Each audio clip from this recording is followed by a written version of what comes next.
proclaim our right to not just decide our future, but to guide, to protect, and to live as Kanaka.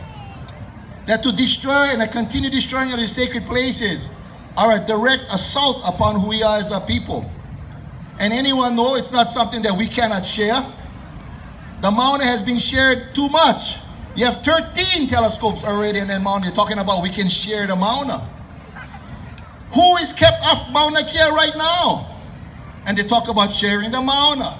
See, this is part of the pimping of our minds. As the great Kwaipuna said, don't worry about the chains on your brains. You should first worry about the chains on chains on our legs, but the chains on our brains. So when we speak, we talk about Mauna Kea in that way. That we have to recognize, we gotta recognize our brains to learn as much as we can about our history, about our culture, our way of thinking, our philosophies. We also have to organize ourselves, analyze the situation to get our minds going, and finally, we gotta exercise at some point. We cannot just talk about I was a Hawaiian. We gotta talk about being a Hawaiian. We cannot talk about how Hawaiian people used to do this and used to do that. We have to talk about living as a Hawaiian today, to do what we have necessary every day. And we learn from one another. We start with that first step, whatever that first step may be. And it's by working and walking together, we can drive for a better future. Not just for Mauna Kea, not just for Maui, not just for Hawaii, but I believe for the whole world, we can bring aloha to the whole world. So with that, mahalo nui. And I want to introduce, we call him my kaikaina, my younger brother in many ways. And I really got to know Kaho'okahi Kanuha. And you can see the word Kanuha if you relate to the Kanuhas from the east side. And Kaho'okahi was somebody I really got to get to know strongly during the 2014 and then into 2015 struggle over Mauna Kea up in Halepuhaku. Highly, highly intelligent. Kaho'okahi has been born and raised through our language and understandings of our culture. He's also has taken on many ways the spirit point in many ways to be that face. And I always tell people, you know, there's a lot of crap sometimes that can be thrown at those people, so we have to malama those people who are out there willing to put their face and their lives on hold and really to do what's necessary. Kaho'okahi, you know, is also deeply rooted in his lands of Hawaii Island. Is also the descendant of Umi, as many of us are all descendants of Umi, having and claiming kuleana to Mauna Kea. He's one of those who, along with some others from my organization from Huli, who in the fight last time around 2015 were able to successfully actually defend ourselves on charges when the judge eventually recognized that the state of Hawaii at that time failed to protect our rights as Kanaka to access and gather those lands as Hawaiian.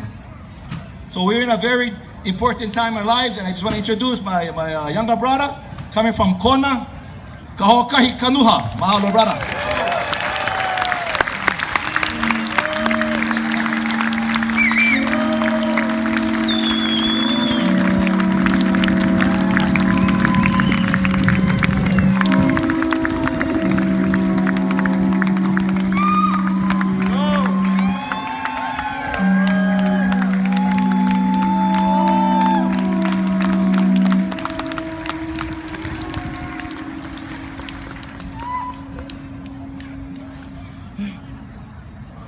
Aloha nui kākou, e ko Maui nui a kama. Mahalo nui ke ia hui ana o kākou. Mahalo ka poe, nānai malama nei ke ia papahana, ho'olala ana. Na hana a pau, o ke kai ana, o ka hui ana, ka hanai ana I ka mea ai, ka ho'olaku ana I ka vai, na mele, na hale pea, e malu ai kākou. Na hale le lele e lea leai na keiki. Mahalo nui ia kākou pakahi a pau. Aloha. First of all, I wanna mahalo everybody, not just for being here and the 5,000 plus people and more probably that have come since the time that we walked down, for being here today and showing our aloha and our kupa'a and our ho'ohiki behind Mauna Kea. But I want to first mahalo you guys for holding it down from the very beginning, because we've heard Maui, we've seen Maui, whether it's been on the Mauna or it's been here in the streets, in everywhere that you guys have gone. Maui has been an integral part to the success that we've had on Mauna Kea so far. And so I want to mahalo each and every one of you guys for contributing and lifting up your kuleana in this.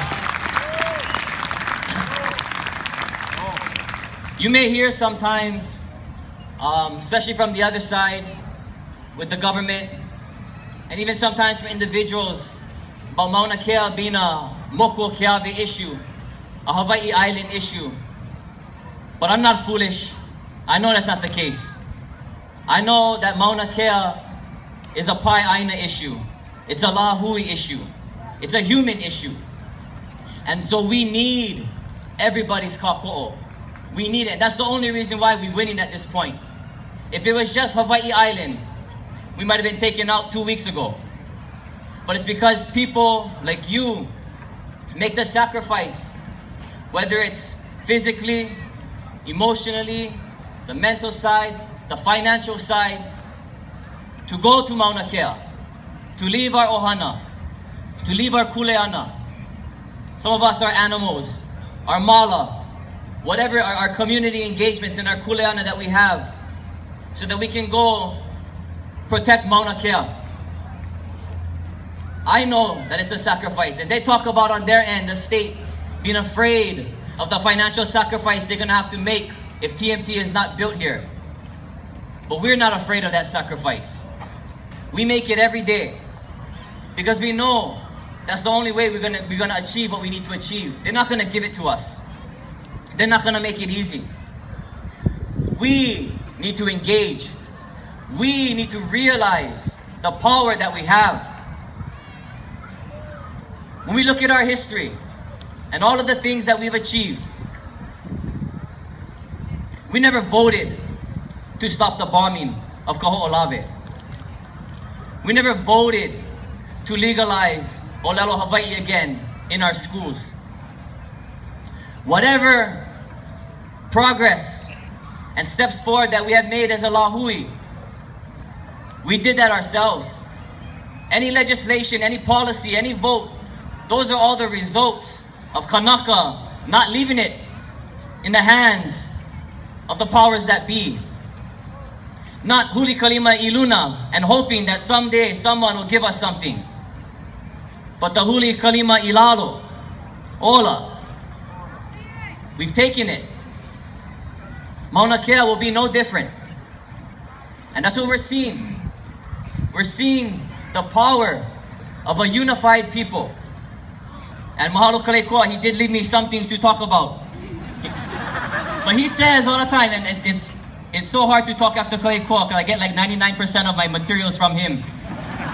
And all the times that I've watched him talk, and all the ha'avina that he's taught me.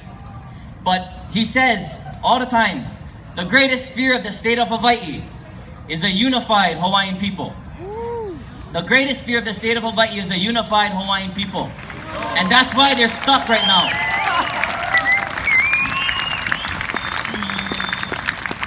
They're not stuck because they want to take it easy. They're not stuck because they want to take it slow. They're not stuck because they want to take it nice. They're stuck because they're stuck.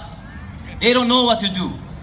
And we know the mayor of Hawaii Island, Harry Kim, he has put in, the different so-called community leaders, Hawaiian leaders, in the hopes that maybe they'll sell us out once again. And so they brought in the OHAs, and they brought in the Kamehameha schools, and they brought in all these different institutions. But this time, those institutions told them, Aole, we're standing with the people on this one. But also coming out of those meetings, because you got the government officials in there too. And we're hearing that they recognize, as we have said all along, this is not a stance against science, against education, or even a telescope. It's about protecting sacred land. It's about having the right to determine for ourselves as a real people how our sacred places should be protected, how they should be managed. but they see the wave that is building. They know that we're not gonna stop TMT, high-five each other, give people hugs, and then go home. They know we're gonna holomua. They know we're gonna tackle the next issue, and the next issue, and the next issue, because we got a full menu of issues in front of us to choose from. Whether you like hamburger steak, loco moco, saimin, spaghetti, whatever it is, we got it all. And they know that after we beat TMT, we will believe again. And I think that's what this is about. This is about us believing. Yeah, it can be a $1.4 billion project. Higher estimates are $2 billion. Sometimes you hear 1.6 billions of dollars. And I don't spend a lot of time, but I scroll through the comments every once in a while. And you hear what the people are saying. Protesters wasting their time. The government's just gonna wipe them out anyway. They're just gonna build the telescope anyway. Go find something worth fighting for. And sometimes we can believe that. We can believe, yeah, they get all the police. They get the handcuffs. They get the courts. They got the jails. They get everything. But they don't have it all. Because they don't have us, and they don't have Aloha Aina. That's what we have. And so no matter how expensive their project is, I know $2 billion is a lot of money, but $2 billion is $2 billion. $3 billion is more than that. So there's a limit in that money. There's a limit with what they can do. Again, as much as it is, if all you do is spend it, that will come to an end. So their budget is limited, even if it's high. And I've said it many times, our budget doesn't come from money. No. We have a budget of Aloha Aina, and we know that that never runs out. Yeah. It never has, and it never will.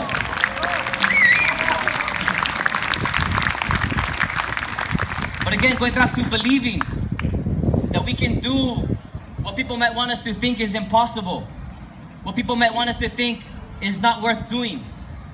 We can do it because we know from the mo'olelo of our kupuna that we've accomplished great things. We've accomplished things at times where the rest of the world wouldn't even dream of trying it. Right? We sailed across the greatest ocean in the world in a time without Western instruments. In a time where many European countries and peoples were afraid to go 5 or 6 miles offshore because they thought they were going to fall off the edge of the earth.